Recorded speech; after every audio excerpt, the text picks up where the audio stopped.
11. Now the matter fell out thus on the day when the court uttered its opinion.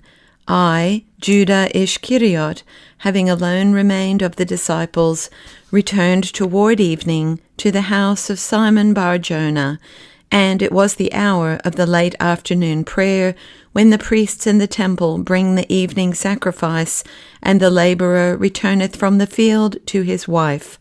And my rabbi had ascended to his booth on the roof of the house, and the disciples were gathered in the yard, and they talked of the events of that day.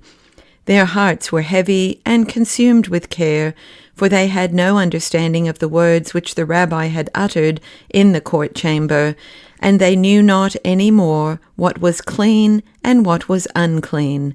And when they heard from my lips the sentence uttered by the court, to wit, that the rabbi performeth his miracles with the power of Satan and Beelzebub, their hearts became like water, and they knew not what would be with them. As we stood thus, one saying this thing, and a second saying another thing, the rabbi appeared before us suddenly, and none had marked his coming. Like a light fallen from heaven, he stood before us, and before one had told him of the judgment of the court, he called, Now, how can Beelzebub drive out Beelzebub? A kingdom that is divided against itself shall not stand. And if Satan riseth against himself, and is divided, then surely his end cometh. Shall a man enter into the house of a giant, and steal what is therein, before he hath conquered and bound the giant? Surely he shall conquer and bind him first, and afterwards carry thence his possessions. But the disciples remained without a word, and their heads were inclined toward the ground. Then Simon Bar Jonah confronted the rabbi, and bowed before him, and put our speech before him, saying, Now teach us, Rabbi, that which thou didst mean when thou spokest before the court, for thy words are beyond our understanding. Our parents taught us of things that are clean, and of things that are unclean. But now, after thy words, we know not any longer what is clean and what is unclean. And our rabbi answered, saying, Are ye too without understanding? See ye not that which cometh into a man from without cannot make him unclean? For it cometh not into his heart, but into his belly, and passeth out. But that which cometh out of the man, that maketh him unclean. For from within the man come all evil thoughts, lechery, wantonness, murder, theft, lusts, wickedness, concupiscence, the evil inclination, a wicked eye, blasphemy, pride, folly. All these come out of the man and make him impure. Now those disciples, whose faith in the rabbi was strong, were greatly contented by this reply. But those of the disciples that were learned in the writ were tormented still more by doubt, and they stood with broken hearts and locked lips. Thus too stood Simon Bar Jonah. And the rabbi, seeing the show of our countenance, said, Have I not said unto you that men do not put a new patch on an old garment, for then the patch will tear, and the hole in the garment will be wider?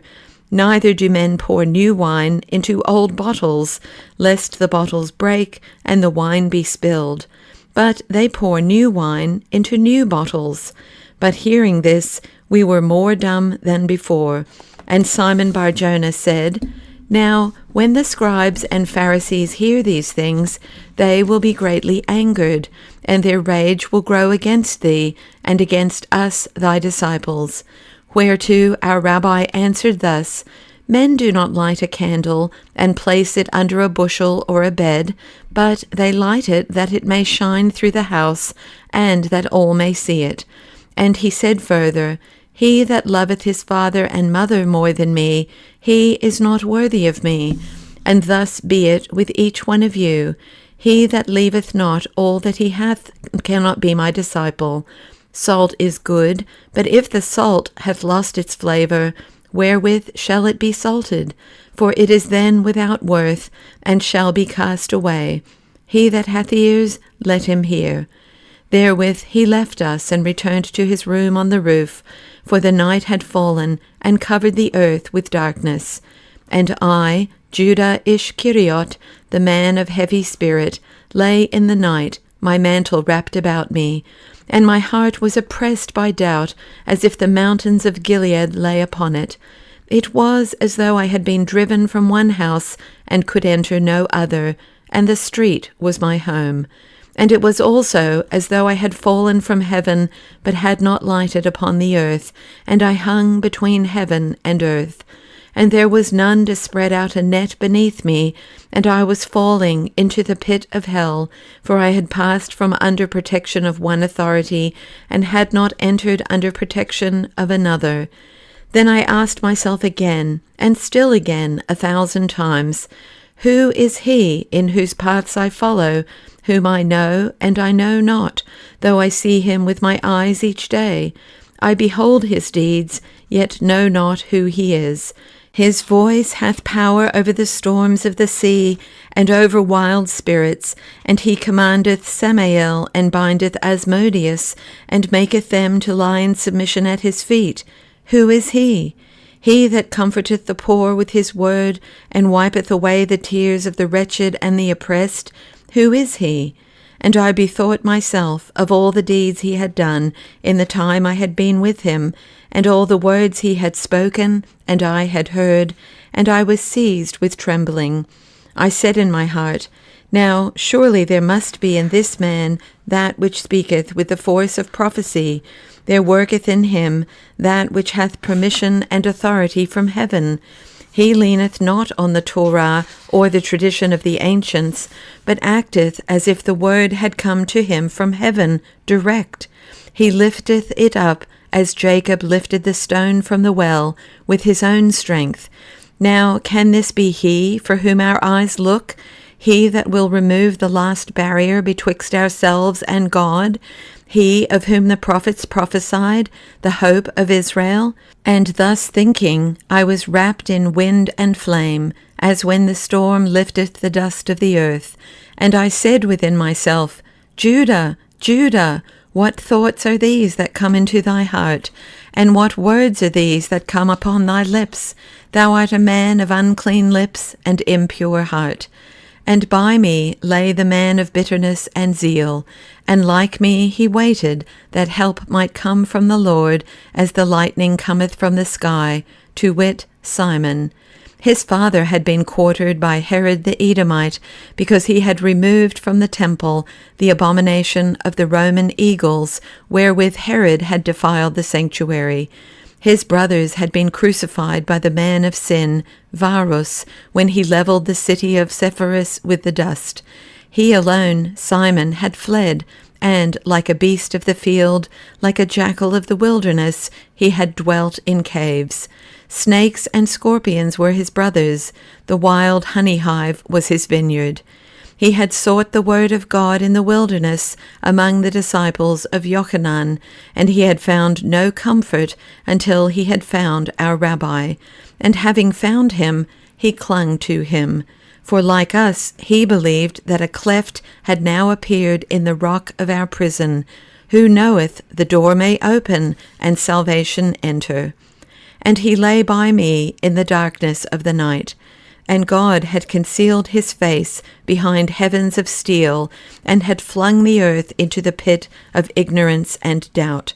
And Simon lay like a plant that is uprooted by the wind, and cast beyond the hills. And I called to him and said, Simon, thou zealous one, hast thou heard the words of our Rabbi and Lord? Hast thou seen the hand which he lifteth like an axe, to cut at the roots which bind Israel to the navel of his father? Hast thou heard and understood? Now tell me, what words hast thou, and what are the thoughts thou harbourest? And he answered me, saying, I am the slave of God, and the slave hath not the right to question the ways and deeds of his Lord. He hath but to obey, and to hearken to the will of the Lord, which our Rabbi bringeth to us. But who is this that bringeth to us the will of the Lord of the world? Is the will of the Lord that old will, which the sages taught, Or is it the new will which we have heard from the lips of our rabbi?" And Simon, the zealous one, was affrighted and rose on a sudden from the place where he slept. And as though a snake had bitten him, he seized my hand with piercing fingers and cried, "Judah Ishkariot, God forbid that there be an old and a new. There is only that which is everlasting, from beginning to end." But I put my lips to his ear and said, "Simon, thou zealot, this day we have heard something new from the lips of our rabbi, that which the ancients taught not." Now we both stood, and he clung to my hand, for he was like to fall. And he said, trembling, "Now, Judah Ishkariot, whither wouldst thou lead me, and what is thy meaning? I understand not." And I answered, "Hast thou not heard the words of the rabbi?" And Simon the zealot was silent. There slept near us Simon the son of Jonah, a man whose heart was whole with God, and he was filled with faith as the ripe grape is filled with wine. And he was sleeping the sleep of the just. And I awoke him and said, "Simon Bar-Jonah, how canst thou sleep when the disciples shake like the leaves in the storm because of the words which they have heard this day from the mouth of our rabbi?" And Simon answered, "My heart is still, and my spirit is at peace, for I have faith that he will not deny the Holy One of Israel." But I asked him, "Tell me, Simon Bar-Jonah, who speaketh the will of God, and to what shall we listen, the old or the new?" And Simon Bar-Jonah answered, "Far be it from us to believe that there be either old or new. There is but the whole from beginning to end. As it is said, both these and these be the words of the living God. Hath not David proclaimed, By the way of faith I know how to guard thy laws. And it is also written, The just man liveth in his faith. But I would not leave go of him, and I pressed him to tell me that in which I should believe, the laws and commandments which our sages have taught us, and which they received from Moses our teacher, through the prophets, and then through Ezra the scribe, and through the ancients, those same laws and commandments which had come to our rabbis, the teachers of our own day, or the laws and commandments which we had heard from the mouth of our rabbi. For if our rabbi spoke as he spoke, it must be that he had authority over the law. And if that were so, who could tell how far this thing might carry?